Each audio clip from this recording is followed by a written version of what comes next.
और उन्नाव के शुक्लागंज में बाबा साहेब डॉक्टर भीमराव अम्बेडकर की प्रतिमा की पुनर्स्थापना को लेकर जनजागरण अभियान शुरू किया गया। सदर विधायक पंकज गुप्ता ने प्रेस कॉन्फ्रेंस में बताया कि इसके लिए संकल्प सभा आयोजित होगी और घर घर जाकर लोगों को अभियान से जोड़ा जाएगा। उन्होंने कहा कि ये केवल प्रतिमा की पुनर्स्थापना नहीं बल्कि सामाजिक न्याय और संविधान के मूल्यों से जुड़ा जन आंदोलन है। उसके बाद दीक्षा भूमि नागपुर में है, महाराष्ट्र में है, जो बौद्ध धर्म जो बाबा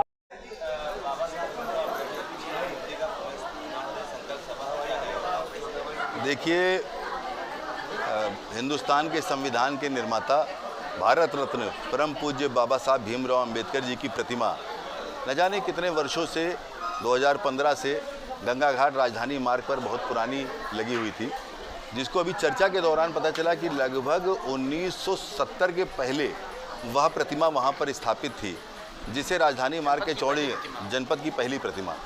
तो राजधानी मार्ग के चौड़ीकरण के दृष्टिगत उसको हटाया गया था, तब से थाने में है।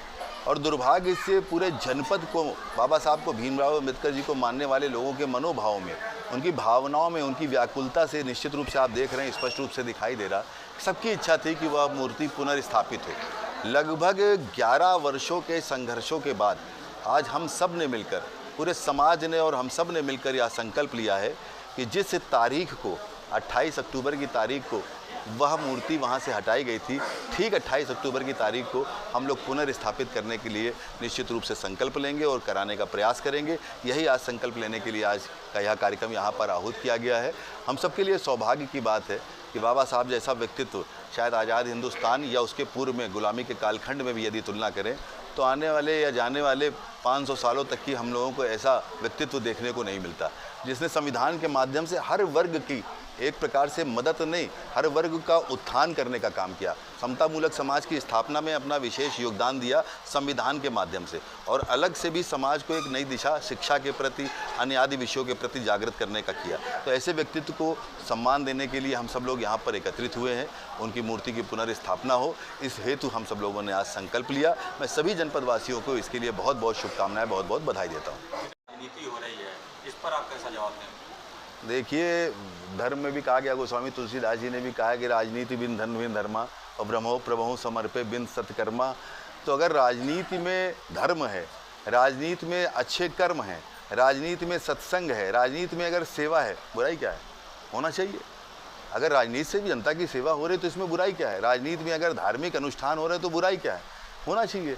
लोगों को अच्छे संदेश जाने चाहिए, लोग सदमार्ग में चलें, लोग संतों के साथ रहें, लोग महापुरुषों की सेवा करें, उनके आदर्शों पर चलें, तो इसमें बुराई क्या है? राजनीति का तात्पर्य सिर्फ सड़क, बिजली, पानी थोड़ा है। राजनीति का तात्पर्य, अगर कोई मनुष्य किसी मार्ग से भटक रहा है तो उसको शुद्ध मार्ग पे भी तो लाना राजनीतिक या और राजनेताओं का धर्म है। तो उस धर्म पर चलते हुए अगर हम लोग ऐसा काम कर रहे हैं तो बुराई क्या है इसमें?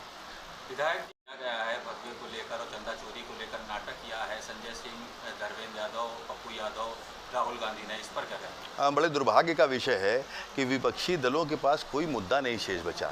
कभी काकरोच के ऊपर बैठकर आ जाते हैं, तो कभी स्वयं साधु संत बन जाते हैं, जिन्होंने ना जाने कितने कितने दुष्कर्म और कर्म किए होंगे। वो साधु संत बन के साधु संतों का अपमान करने का प्रयास करते हैं, एक दूसरे के चरण छू रहे हैं, जूते पहन के साधु संतों के पास बैठ रहे हैं। हमारे यहाँ तो कहा गया कि प्रथम भगत संतन कर संगा, यानी ईश्वर की प्राप्ति के मार्ग में अगर पहला कोई व्यवस्था है तो वो संतों की संगत है।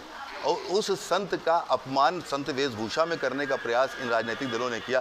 खैर, इनसे अपेक्षा भी यही की जा सकती है। पिछले बयानों को आप देख लीजिए, चाहे मुलायम सिंह यादव जी का, चाहे अखिलेश यादव जी का, चाहे इनके पार्टी के नेता रहे स्वामी प्रसाद मौर्य जी का, या अन्य आदि नेता, कभी रामचरित मानस के बारे में, कभी सीता मैया के बारे में, कभी राम जी के बारे में हमेशा उपहास उड़ाने का काम और नकारात्मक बोलने का काम हमेशा से इन लोगों का रहा। तो इनसे अपेक्षा भी नहीं की जा सकती।